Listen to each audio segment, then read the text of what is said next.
1945 के वॉर में हमारी जीत हुई और अब घर में पत्नियां हमारा इंतजार कर रही हैं। चुप रहो बिल, ये जगह मुझे कुछ अजीब लग रही है।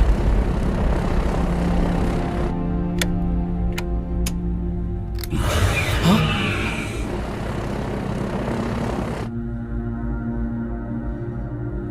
जो मैंने देखा, क्या तुमने भी वही देखा? तुम ठीक हो ना?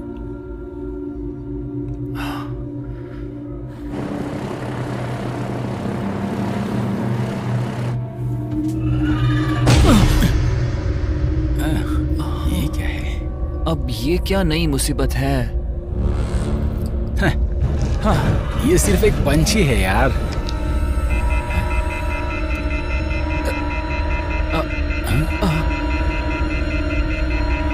एंड्रयू, तुम्हें ये देखना चाहिए।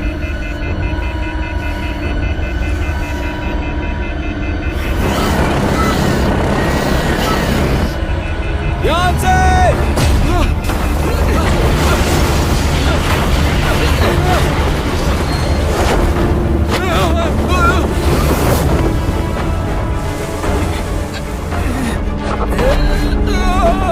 एंड्रयू, जवाब दो मुझे।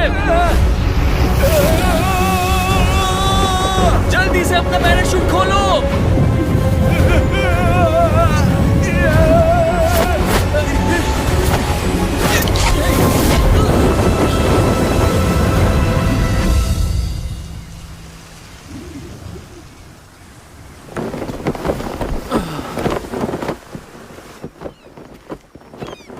तुम बहुत किस्मत वाले हो।